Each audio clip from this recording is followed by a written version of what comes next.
Assalamualaikum warahmatullahi wabarakatuh. Mari ngaji kajian manakib babat Jepara Selendang Sutra Jawa tentang asal-usul Desa Kerso, Kecamatan Kedung, Kabupaten Jepara, Nyai Unem Desa Tanggul, Mbah Senu Desa Troso, dan rahasia 7 Sentono di Jepara. Pada masa Prabu Hayam Wuruk Kerajaan Majapahit sekitar tahun 1350 sampai tahun 1389 Masehi, pada tahun 1365 Masehi lahir seseorang bernama Reso. Di usia 30 tahun, Reso atau Mbah Reso diutus oleh Kerajaan Majapahit untuk menjaga desa Larangan. Di desa Larangan, tiap hari Mbah Reso bekerja sebagai nelayan. Lalu suatu hari Mbah Reso menemukan kerang yang sangat besar dari laut. Sesampainya di rumah, kerang tidak dimakan, tapi disimpan di dalam rumahnya. Lalu Mbah Reso tidur. Ketika Mbah Reso bangun tidur, cangkang kerang sudah terbuka dan tidak ada isinya. Tapi ada seorang gadis cantik berada di dalam rumahnya. Lalu Mbah Reso jatuh hati pada gadis tersebut. Gadis cantik berkata, Reso boleh menikahinya dengan syarat Mbah Reso harus bertapa dahulu di atas batu di Kali Kepoh selama 42 hari. Setelah Reso bertapa selama 42 hari, lalu Mbah Reso kembali ke rumahnya. Lalu Mbah Reso bertanya, siapa nama gadis cantik tersebut? Lalu gadis cantik tersebut menjawab, aku Sri Emping, sing dikersakake Gusti Pangeran dadi bojomu. Artinya, aku Sri Emping yang dikehendaki Tuhan untuk menjadi jodohmu. Lalu mereka menikah dan dikaruniai 3 anak yang bernama Boyo Lelungan, Joko Lelono, dan Sekar. Sehingga akhirnya tempat Mbah Reso dan Mbah Sri Emping tinggal yang dulu bernama Desa Larangan akhirnya dikenal dengan nama Desa Kerso atau desa yang dikehendaki Allah Subhanahu wa Ta'ala.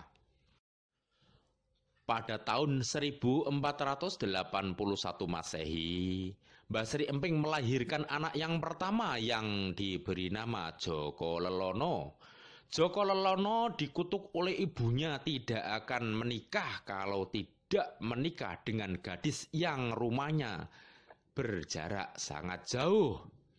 Tiap hari Joko Lelono keliling desa untuk mengadu ayam sambil mencari jodoh, namun ia tak mendapatkan jodohnya.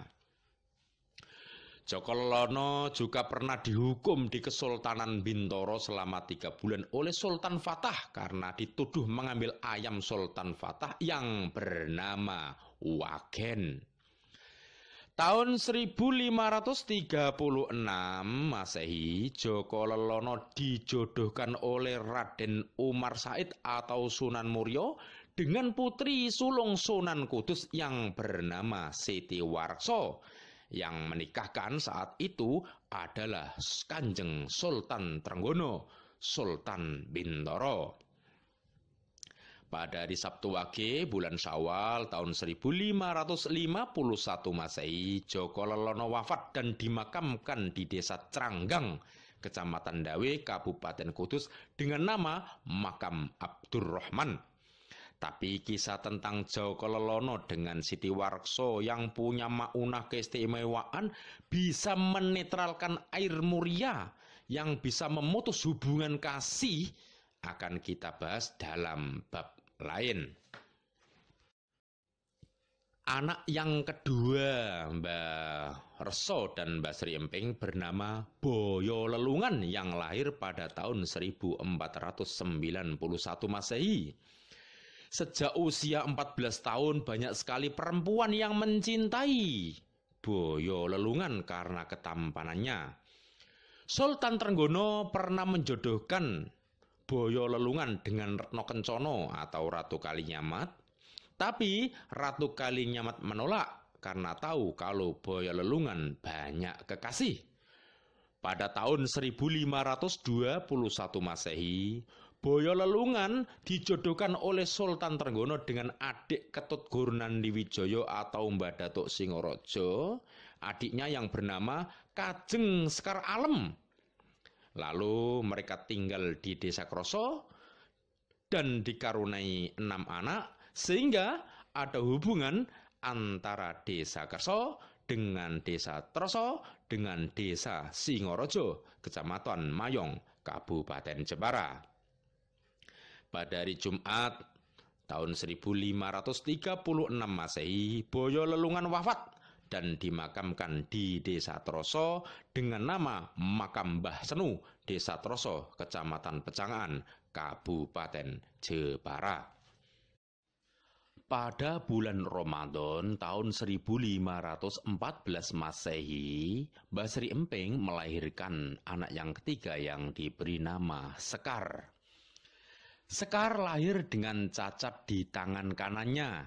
Banyak orang yang mencemooh dan membicarakannya atau dalam bahasa Jawa dipadu atau digunem, sehingga Sekar dinamakan Sekar Padu atau Nyi Gunem. Tahun 1530 Masehi, Sekar Padu dijodohkan oleh Ratu Kalinyamat dengan seorang telik sandi Kesultanan Bintoro yang bernama Surgiyo Lawe. Lalu mereka tinggal dan mendirikan masjid di Desa Tanggul dan dikaruniai seorang anak yang bernama Suyati yang menikah dengan Sumiati, gadis Desa Tegal Sambi yang dikenal dengan nama Mbah Gemblong Tegal Sambi. Sekar Padu wafat pada Jumat Wage bulan Rajab tahun 1548 Masehi, dimakamkan di sebelah utara Masjid Desa Tanggul, Kecamatan Kedung, Kabupaten Jepara, yang saat ini masjid dan makam Mbah Sekar Padu sudah tenggelam oleh air laut dan dikenal dengan nama Makam Nini Gunem. Tapi tentang asal-usul nama Desa Tanggul oleh Ketut Gurnandiwijoyo atau Mbah Datuk Singaraja dan nama Desa Telari oleh Syekh Maulana Mangunsjati kita bahas dalam bab lain. Sedangkan suami Nyai Sekar Padu yang bernama Surgiyo Lawe wafat dan dimakamkan di Desa Pecangaan Wetan dengan nama Makam Sentono Pecangaan Wetan. Tapi kisah lengkap tentang Sentono Pecangaan Wetan akan kita bahas khusus dalam bab lain, karena setiap makam Sentono adalah pemegang kunci sejarah Jepara dan Jawa, sehingga mengungkap satu makam Sentono harus mengungkap banyak sekali kisah tokoh lain. Di Jepara ada 7 makam Sentono. Jika ingin mengungkap Keraton Kalinyamatan, harus mengungkap dahulu Sentono Sekacer yang bernama Sawitri. Mengungkap Keraton Bintoro, harus mengungkap dulu Sentono Pecangaan Wetan yang bernama Surgiyo Lawe. Mengungkap Kesultanan Aceh Darussalam, harus mengungkap dulu Sentono Srobyong yang bernama Abdul Jalil.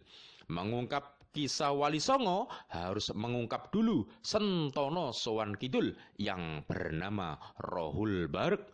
Mengungkap Keraton Mantingan, harus mengungkap dulu Sentono Senenan yang bernama Khoiri Abbas.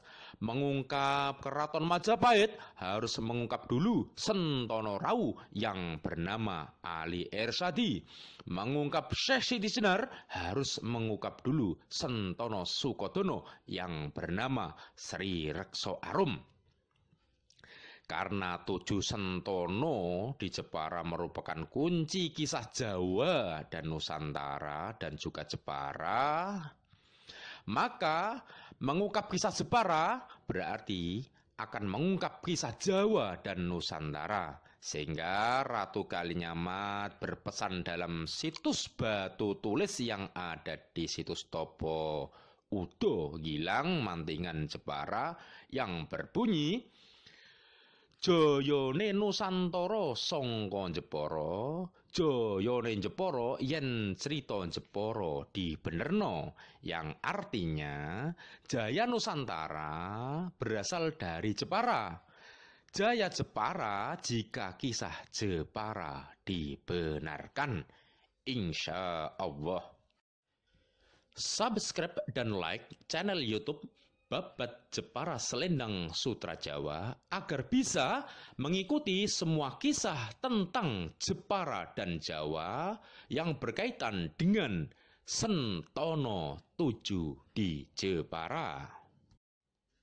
Kita kembali ke kisah Mbah Harso dan Mbah Sri Emping. Pada hari Ahad Pahing tahun 1524 Masehi, Mbah Sri Emping wafat. Lalu pada usia 125 tahun pada hari Kamis Pon pada tahun 1490 Masehi, Mbah Harso wafat. Makam Mbah Harso dan Mbah Sri Emping berada di RT 4 RW 1 Desa Kerso, Kecamatan Kedung, Kabupaten Jepara, atau pas di sebelah barat rumah saya dan masih berada di tanah milik saya dari hibah turun-temurun. Demi terjaganya keutuhan sejarah Jepara, tanah saya tidak boleh ada yang meminjam atau menempati, apalagi mengakui sebagai milik pribadi, karena dari sejak dahulu tanah telah saya bebaskan karena untuk kepentingan situs sejarah besar Jepara. Tanah makam Mbah Harso dan Mbah Sri Emping yang pernah dipinjam untuk sekolah atau untuk rumah pribadi, tapi semuanya ambruk.